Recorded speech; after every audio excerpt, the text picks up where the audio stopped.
வணக்கம். இந்த வீடியோவில் பார்த்தீங்கன்னா Mahindra Arjun Novo 57 HP வண்டி G-Max 2 wheel drive. இதோட 9 ஒத்து ஸ்ப்ரிங் டைப் கலப்பை பர்ஃபார்மன்ஸ் பற்றி பார்க்கலாங்க. ஃபுல் ஆப்ஷன் வண்டிங்க. 57 HPயில் பார்த்தீங்கன்னா ஒரு நல்ல ஆல்ரவுண்டரு, கம்ஃபர்ட்டு எல்லாமே சூப்பராக இருக்கும். வண்டி லுக் வைஸ்லேயே இருக்கும். பர்ஃபார்மன்ஸ் வந்து எல்லாமே நல்லா இருக்குங்க. இவங்க பார்த்தீங்கன்னா எல்லா விதமான இம்ப்ளிமெண்ட்டுமே யூஸ் பண்ணுறாங்க. அதாவது வாழைக்கு யூஸ் பண்ணுறாங்க, டெய்லரு, இந்த மாதிரி ஸ்ப்ரிங் கலப்பைங்க, ரிவர்சபிள் MP plough எல்லாமே யூஸ் பண்ணுறாங்க. இந்த கஸ்டமருடைய ஃபீட்பேக் தெரிஞ்சுக்கலாங்க. இந்த கஸ்டமர்கிட்ட பார்த்தீங்கன்னா 57, அதாவது இந்த அர்ஜுன் நோவோ இருக்குது. நோவோவில் 655ங்க 65 HP வண்டி, அந்த வண்டியும் இருக்குது. கஸ்டமர் ஃபீட்பேக் தெரிஞ்சுக்கலாம். ரெண்டோடைய பர்ஃபார்மன்ஸு, அதாவது ஒரே ஃபீல்டில் ரெண்டு ஒட்டுக்காக வாழை ஓட்டுவாங்க. பர்ஃபார்மன்ஸில் எப்படின்னு தெரிஞ்சுக்கலாம். இதுக்கு பார்த்தீங்கன்னா ஒரு 12 RPM விற்கிறாங்க. ஒரு RPM ட்ராப் இருக்குதுங்க. மீடியம், செகண்டு, தேர்டு கீருங்க, இந்த ரெண்டு கீரில் ஆப்ரேட் பண்ணுறாங்க. ஸ்ப்ரிங் கலப்பை. இந்த சத்தியமங்கலம் ஏரியாவில் பார்த்தீங்கன்னா மணிக்கணக்கு ஓட்டுறாங்க. உங்களுக்கு ஒரு ஏக்கரா பார்த்தீங்கன்னா கரெக்டாக 1 மணி நேரம் ஆகிறதா சொல்லியிருக்கிறாங்க. ரெண்டும் ஒரே ரேட் தாங்க வரும். நீங்கள் அதாவது ஏக்கரா கணக்கு ஓட்டினாலும் மணிக்கணக்கு ஓட்டினாலும் ரெண்டும் ஒரே ரேட் தான் வரும். பாருங்கள், ஃபுல் டெப்த்து, முழு கொழுவும் பார்த்தீங்கன்னா இறங்கி வெட்டணுங்க. பார்த்தீங்கன்னா நல்ல ஓரளவுக்கு ஃபுல்லு முளைச்சி தாங்க இருக்குது.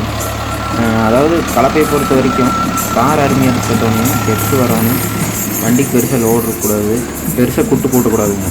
ரெண்டாவது அளவில் குட்டு போட்டும் அது வேறு கணக்கு. முதல் அளவில் பெருசாக குட்டு போட்டும் வரணும். நம்ம சேனலில் முதல்ல பார்த்தீங்கன்னா இந்த வண்டியோடைய ரிவர்சபிள் MP plough, நார்மல் ஃபீல்டில் ரொட்டாவேட்டரு, 5 ஒத்து சாஃப்ட் கலப்பை பர்ஃபார்மன்ஸு 2 வீலில் பார்த்துருந்தோம். டெய்லர் பர்ஃபார்மன்ஸும் போட்டிருந்தோங்க. அடுத்தடுத்த வீடியோவில் வந்து உங்களுக்கு இந்த வண்டியிலே பேலர் யூஸ் பண்ணுறாங்க. அதோடைய பர்ஃபார்மன்ஸு இதெல்லாம் தெளிவாக தெரிஞ்சுக்கலாங்க. கஸ்டமர் ஃபீட்பேக் கூட தெரிஞ்சுக்கலாம். 4 wheel டிரைவ்லேயும் பார்த்தீங்கன்னா நம்ம சேனல் நிறைய பர்ஃபார்மன்ஸ் போட்டிருக்கிறோம். வாழைக்காடு அழிக்கிற பர்ஃபார்மன்ஸு, அதாவது 5 கொத்து, கஸ்டமர் ஃபீட்பேக், இது மாதிரி நிறைய போட்டிருக்கிறோம். டிஸ்கிரிப்ஷனில் போய் பார்த்தீங்கன்னா உங்களுக்கு ஒவ்வொன்றுக்கும் செப்பரேட்டாக லிங்க் கொடுத்துருப்பேன். மீடியம் கியரில் ஆப்ரேட் பண்ணுறங்காட்டி உங்களுக்கு பெருசாக லோடு இல்லைங்க. ஒரு இந்த ட்ராப் இருக்குது. அதுக்கு தகுந்த மாதிரி தான் மைலேஜும் போகும்.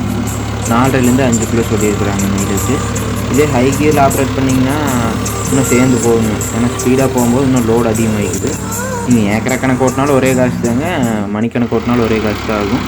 ரெண்டுக்கு பெருசு டிஃப்ரென்ஸே இருக்காது. சத்தியமங்கலம் சரௌண்டிங்ஸில் பார்த்தீங்கன்னா மோஸ்ட்டாக அந்த வண்டி கொஞ்சம் அதிகமாக இருக்குங்க. அர்ஜுன் நோவோ பார்த்தீங்கன்னா வாழை அளவுக்கு ஆல்ரவுண்டராக யூஸ் பண்ணிட்டு வராங்க. எடுத்து டெய்லர்லேருந்து எல்லாமே யூஸ் பண்ணுறாங்க.